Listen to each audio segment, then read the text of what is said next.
thank you so much for being here. We're here today with our music director, Esa-Pekka Salonen, and our principal cellist, Rainer Eudeikis, to talk about the cello concerto that Esa-Pekka has written that will be performed on October 18th, 19th, and 20th. So Esa-Pekka, you've written several concerti for other instruments like violin, piano, alto sax, and even a piece for solo clarinet that we've done here. In this case, for the cello concerto, you wrote the piece for Yo-Yo Ma, and I'm just wondering, how do you choose with whom you're going to collaborate, and how do you form those partnerships? It's usually about friendship and a long-term partnership as a performer, because I have this double life. With Yo-Yo, I've been performing for decades, and we started talking about a concerto a long time ago, and they finally became reality. It was the Chicago Symphony Orchestra that was the main commissioner of the piece, and so it was a very organic process. This has been the case with all my concertos. There has been someone with whom I feel inspired as a musician, as a performer myself, and then I have a very good reason to believe that that person would inspire me as a composer as well. And Rainer, knowing this piece was written for Yo-Yo, that can be a little bit daunting. Mm-hmm. He can do absolutely anything on the cello, but it must be nice to depart a little from the standard cello repertoire, and I'm just wondering, this is such a difficult piece. How did you approach this piece in terms of something completely new, and what are some of the challenges for you in this? Well, there are the usual challenges of having to play fast and high and loud and all of the usual suspects. I think this is particularly challenging because it is a relatively new work. It was 2017, right? Yeah. And I don't by any means consider myself like a new music person. I mean, obviously we play a lot of new compositions with the orchestra, but as a soloist, I am less experienced kind of getting off the well-beaten path like that. So that's been interesting, and then also knowing that I'm going to be performing it with the composer, who is also my boss, it's just been a new experience, but I'm really glad that we're doing it. And at the time when I was approached to do it, I didn't know what would develop and what our timeline would be like, and I'm really grateful that Esa-Pekka and I get to collaborate this year. I'm really looking forward to it. It's been also a challenge preparing it, also with two little kids under 3 at the house, and trying to cram everything in. I guess one of them is 3 now, but for the majority of my preparation, I've had to be very efficient and figuring out my schedule all the time to fit in time. But I've been listening to it with score for roughly a year, and early this spring I really started devoting a lot of time to prepare it. So I've been able to get the work in. Yeah. I'm sure it's going to sound amazing. Yeah. So Esa-Pekka, there's a cosmic theme to this piece, and I'm wondering if you could talk about how you use different combinations of instruments to create textures that would conjure images of the universe. Well, first of all, the sheer idea of describing the universe in a composition is a little, the bar is quite high, and what can you do in half an hour that would come even close. But it was more like I started imagining processes that, apart from being expressive, also would be like movements of planets and galaxies and so on. And the very beginning of the piece is actually something that I was inspired by Alban Berg's early song cycle, Altenberg Lieder, where I always felt, since my teens actually, I used to listen to it a lot, that it's like a chaos, still very enjoyable chaos, but chaos nevertheless, and then a thought emerges out of this chaos, like consciousness. So you have the sort of random molecules running around, and all of a sudden there's a mind.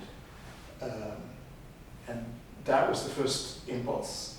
I always wanted to write a piece that would start like that, but I didn't know how to. And then once I was old enough to get to this point in my life, I knew how to do it. So that's the initial impulse. And then there are also things where the cello is like the lead comet, or like a bunch of comets, like a shoal of asteroids. So basically the cello would create a melodic line, and the comets would do the same thing, not exactly the same, but it's like a wide brush. So if you look at the individual brush strokes, you realize that they're not identical, and it's not an exact canon. But if you take a step back, it looks like a coherent thought, and that was, it made me think of cosmology.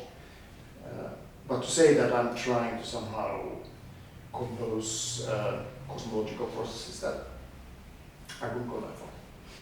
And like composers like Ravel, we know were master orchestrators in terms of uses of combinations of different instruments together. And did you experiment in this piece maybe with different instrument combinations than you've used in past compositions? I did, actually. First of all, the challenge when writing for cello and orchestra is that it's very, very easy to cover the cello, because the register of the cello is bang in the middle of the orchestra. And if you write for the violin, for instance, you can always put it higher, so it's soaring above the orchestra where almost nobody else lives. But the cello is kind of stuck in the most humane register. Well, I was trying to work. You wrote it pretty high. Yeah, because that's another thing I like. I like to operate on the edge. Mm-hmm. And write, seeing the abyss but not falling.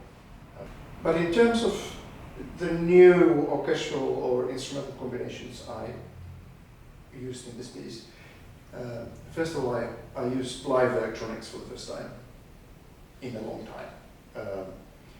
So I use a technique called looping, which is basically recording something in real time and then layering it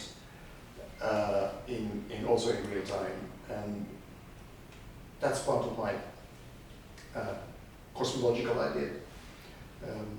So the cello will play a little phrase or phraselet, very short little motif, and then that will be recorded in real time and then spread into the room and layered so that it would become like a multiplied instrument, but also grow like a galaxy.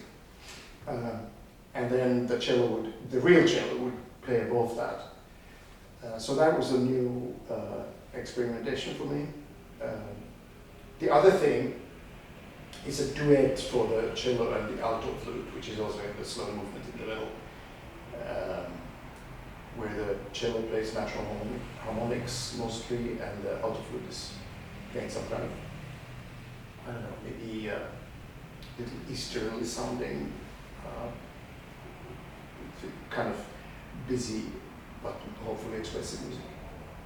And the third new thing for me is that I'm using a drum kit together with the cello in the last movement.